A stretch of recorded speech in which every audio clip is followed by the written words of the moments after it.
RPS math স্টেশনে সবাইকে স্বাগতম। আজকে আমরা আলোচনা করব ষষ্ঠ শ্রেণীর পূর্ণসংখ্যা। প্রথমেই আমরা জেনে নেই পূর্ণসংখ্যা মূলত কাদেরকে আমরা বলি বা পূর্ণসংখ্যা কে। আমরা যদি দেখি এটা একটা নাম্বার লাইন বা সংখ্যা রেখা।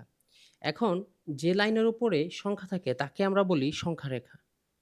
এই সংখ্যা রেখার আমরা দেখতে পাচ্ছি আমাদের এই মাঝখান বরাবর আছে আমাদের 0।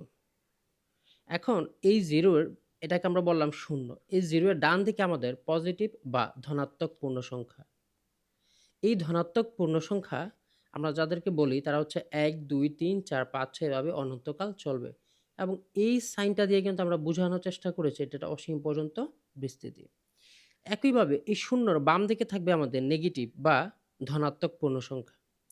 তাদেরকে আমরা বলবো -1, -2, -3, -4, -5 এভাবে অনন্তকাল চলবে। তো এই শূন্য এবং স্বাভাবিক এটাকে আমরা ধনাত্মক পূর্ণ সংখ্যা অথবা স্বাভাবিক সংখ্যা বলতে পারি।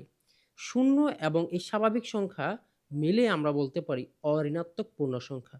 মানে বোঝায় ওরা ঋণাত্মক না। আমরা কি বলতে পারি? যে ওরা ঋণাত্মক না। যেমন সৎ না। তার মানে কি? অসৎ। তো একই ক্ষেত্রে এখানে ওরা ঋণাত্মক না। এই 0 ঋণাত্মক না। এখানে কেউই ঋণাত্মক না। তার মানে ওরা অঋণাত্মক পূর্ণ সংখ্যা। আর এই বাম দিকে আমরা দেখতে পাচ্ছি, বাম দিকে 0 র পরে বাম দিকে যারাই আসে অনন্তকাল যারা থাকবে তাদেরকে আমরা বলবো ঋণাত্মক পূর্ণ সংখ্যা। এই ঋণাত্মক পূর্ণ সংখ্যা এবং শূন্য এবং স্বাভাবিক সংখ্যা অথবা ধনাত্মক পূর্ণ সংখ্যা। এই যে ৩ টা আমরা পেলাম, এইখানে আমরা পেলাম নেগেটিভ, এখানে আমরা পেলাম 0 কে, তারপরে আমরা ডান দিকে পেলাম এখানে অনেকগুলো সংখ্যা। এই সবকিছু মিলিয়ে আমরা পুরো সেটটাকে আমরা বলি আসলে কি? পূর্ণ সংখ্যা। এখন আমরা দেখব পূর্ণ সংখ্যার ব্যবহার। সাধারণত আমরা এই পূর্ণ সংখ্যার মধ্যে শূন্য এবং ভ ধনাত শূন্য এবং ধনাত্মক সংখ্যা সচরাচর ব্যবহার করে থাকি আমাদের দৈনন্দিন লাইফে। যেমন আমার কাছে কোনো টাকা নেই। এটা বুঝাতে আমি ব্যবহার করব আমার কাছে কত টাকা আছে? আমার কাছে আছে ৳০ একইভাবে আমি যদি বলি আমার কাছে ৳১০ আছে, আমার কাছে ৳২০ আছে, আমার কাছে ৳৫০ আছে তাহলে কিন্তু আমি সুন্দর করে লিখতে পারি ৫০, আমার কাছে আছে ২০ এভাবে আমি কিন্তু চাইলে লিখতে পারি। আমার কাছে আছে ৩০ এভাবে আমি চাইলে লিখতে পারি। তো এখন ঋণাত্মক সংখ্যার ব্যবহার আমরা সাধারণত কোথায় করি? আমরা দেখতে পাচ্ছি এখানে যদি আমরা টেম্পারেচার বা তাপমাত্রা মাপতে যাই তখন কিন্তু আমাদের তাপমাত্রা যদি 0 এর নিচে নেমে যায়, এই 0 এর নিচে নেমে গেলে আমরা বলতে পারি সেটা -1 তাপমাত্রা অথবা -2 ডিগ্রি সেলসিয়াস অথবা 3 ডিগ্রি সেলসিয়াস। এইসব আ পরিমাপের জন্য কিন্তু আমরা ঋণাত্মক সংখ্যা ব্যবহার করে থাকি।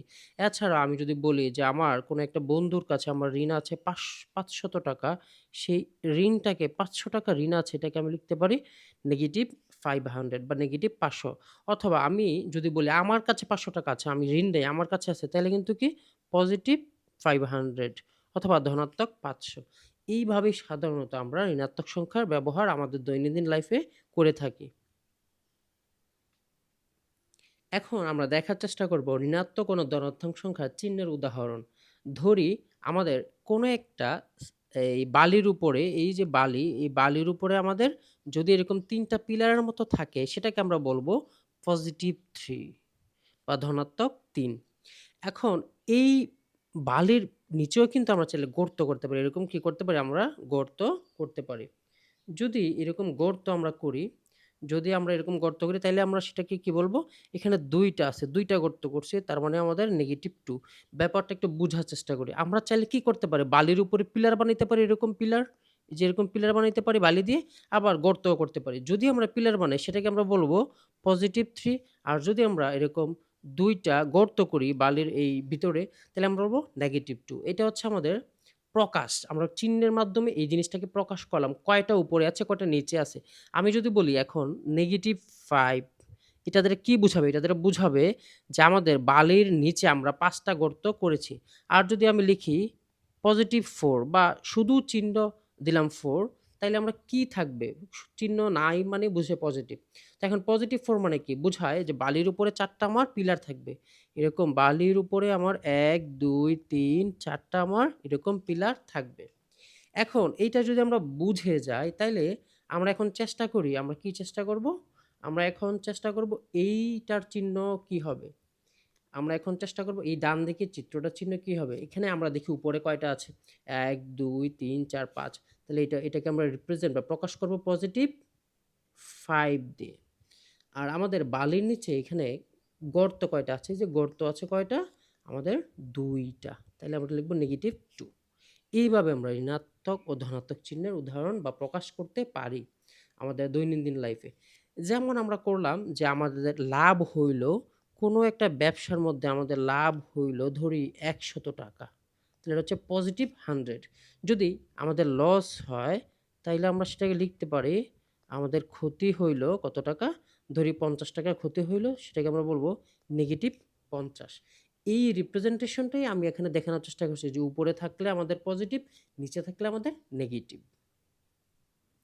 এখন আমরা চেষ্টা করব যে এই পূর্ণ সংখ্যার যোগগুলো করার জন্য পজিটিভ, নেগেটিভ বা পজিটিভ, পজিটিভ, নেগেটিভ এই সংখ্যাগুলো যোগ করার আমরা চেষ্টা করব। তো এখানে আমরা দেখতে পাচ্ছি এখানে আমাদের ১, ২, ৩ ৩ টা আছে উপরে। তার মানে এটাকে কি লিখব আমি? এটাকে আমি লিখব পজিটিভ ৩, পজিটিভ ৩। এখন উপরে আমার এখানে আছে ১, ২, ৩, ৪ অর্থাৎ পজিটিভ ৪ টা। তাহলে টোটাল আমাকে যদি কেউ বলে যে উপরে কয়টা আছে? তাহলে আমি গুনি ১, ২, ৩, ৪, ৫, ৬, ৭। টোটাল আছে ৭ টা। তাহলে হচ্ছে পজিটিভ ৭।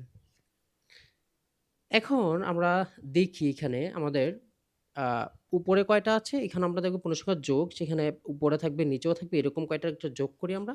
আমরা উপরে দেখতে পাচ্ছি এখানে, উপরে আমরা দেখতে পাচ্ছি ১, ২, ৩, ৪, ৫ টা। তার মানে পজিটিভ ৫ আর যদি আমাদের নিচে থাকে তাহলে সেটাকে আমরা কি লিখতাম? নেগেটিভ 2 ২ টা আছে। এখন আমরা চেষ্টা করি যে এটার অ্যান্সারটা কত হবে? অ্যান্সারটা হবে এই পিলারটা দিয়ে যদি আমি এই গর্তটা আ বা এই পিলারটা দিয়ে যদি আমি এই গর্তটা ভরাট করি তাহলে এইটা আর এটা কেটে যাবে। এটা কিন্তু নাই হয়ে যাবে। আবার এটা দিয়ে যদি এটাকে ভরাট করে ফেলি এটা কিন্তু নাই হয়ে যাবে। তাহলে কি থাকছে? আমরা নিচে কেউ থাকছে না। উপরে থাকছে ৩ টা। উপরে যদি ৩ টা থাকে সেটাকে আমরা কি লিখতাম? কিভাবে রিপ্রেজেন্ট করতাম? আমরা লিখতাম পজিটিভ ৩ এভাবে। তাই না? খুবই সহজ। এরপরে যদি আমরা দেখতে পারি সেটা হচ্ছে আ নিচে অনেকগুলো গর্ত আছে, উপরে আছে ৩ টা। তো সেটাকে আমরা কিভাবে লিখব? নিচে যদি থাকে ১, ২, ৩, ৪, ৫ টা আছে। তো সেটা হবে নিচে থাকলে নেগেটিভ ৫, তাই না? উপরে থাকলে পজিটিভ ৩। তা আমি এখন এটার যোগফলটা বের করি। যোগফলটা বের করলে আমরা একইভাবে যদি করি, এই পিলারটা দিয়ে এটাকে আমরা ভরাট করে ফেলবো, এটা দিয়ে এটাকে ভরাট করে ফেলবো, এটা দিয়ে এটাকে ভরাট করে ফেলবো। তাইলে থাকে, কে থাকে? কোথায় থাকে? নিচে থাকে। কয়টা থাকে? ২ টা। তার মানে নেগেটিভ ২। এই এটা দিয়ে কিন্তু আমরা আস্তে, আস্তে বুঝার চেষ্টা করতেছি। কিভাবে চিহ্নটা কাজ করে? কিভাবে চিহ্নটা আমাদের নেগেটিভ ২ হইল? যেমন আমার কোনো একটা দোকানে ৳১০ বাকি। তাহলে আমি লিখব কি? নেগেটিভ ১০। এখন আমি একটু পরেই ওনাকে বললাম, "ভাই আমি আপনাকে ৳৫ দিয়ে দিব। ঋণ শোধ করব।" তাইলে বলেন তো আর কত টাকা ঋণ আছে আমার? নরমালি কিন্তু বোঝা যায় যে আমার আরো ৳৫ ঋণ আছে। এই যে ৳৫ ঋণ আছে এটাকে তো আমরা লিখব নেগেটিভ ৫। তাইলে আমি বুঝবো যে আমার ৳৫ ঋণ আছে। নেগেটিভ চিহ্ন দিয়ে মানে আমি বুঝাইলাম যে আমার ঋণ আছে। এখন আবার যদি আমরা এরকমটা করি যে আমার আ এখানে কয়টা আছে টোটাল? আমি এখানে দেখতে পাচ্ছি আমার ১, ২, ৩, ৪, ৫ টা আছে। তার মানে নেগেটিভ ৫। এখানে কয়টা আছে? নেগেটিভ ৩ টা। তার মানে নেগেটিভ ৩, তাই না? তো এই নিচেই কয়টা? নিচে আমরা দেখলাম এখানেও ৫ টা, এখানে ৩ টা। তো নিচে মোট কয়টা? নিচে মোট আমাদের নিচে মোট কয়টা? নিচে মোট হইছে আমাদের ৮ টা, তাই না? তো আমরা একে লিখতে পারি নেগেটিভ ৮ অর্থাৎ নিচে ৮ টা। এইভাবে কিন্তু আমাদের এই পূর্ণ সংখ্যার যোগগুলো আমরা করতে পারি খুব সহজে এবং আমরা বুঝে গেলাম যে কিভাবে আসলে এগুলো করতে হয়। তো আমরা এখন কিছু উদাহরণ দেখি যে আমরা এই যে এতক্ষণ শিখলাম এগুলোর কিছু উদাহরণ দেখি। এই যে 7 + ৫ এটা মানে কি বোঝায়? মানে উপরে ৭ টা থাকবে পিলার, তাই না? ৫, ৬ ১, ২, ৩, ৪, ৫, ৬, ৭ টা। আবার এইদিকেও থাকবে ১, ২, ৩, ৪, ৫ টা। টোটাল কয়টা? টোটাল হচ্ছে ১২ টা। আমরা ১ম কয়েকটা করতেছি সেজন্য কিন্তু পিলার দিচ্ছি। পরে কিন্তু যখন বুঝে যাব কনসেপ্ট তখন কিন্তু আর এভাবে পিলার দিয়ে করব না। উপরে ৭ টা নিচে ৫ টা তাইলে আ কাটাকাটি যাবে, তাই না? ১, ২, ৩, ৪, ৫, ৬, ৭ আর নিচে থাকবে আমাদের ১, ২, ৩, ৪, ৫।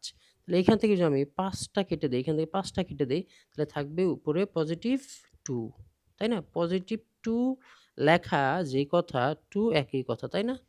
তো এখন আমরা দেখতে পাচ্ছি যে নিচে ৭ টা আছে, নিচে ৭ টা থাকবে আর উপরে ৫ টা। তার মানে আমি যদি করি ১, ২, ৩, ৪, ৫, ৬, ৭ আর উপরে থাকবে আমাদের ১, ২, ৩, ৪, ৫ তাহলে নিচে থাকবে কয়টা আমাদের? নিচে থাকবে ২ টা। এবার হচ্ছে -2 আর নিচে ৭ টা আবার নিচে ৫ টা। তাহলে নিচে মোট কয়টা? নিচে মোট ১২ টা। আমরা এভাবে কিন্তু অ্যান্সারটা লিখতে পারি। থ্যাংক ইউ সবাইকে আজকের এই ভিডিওতে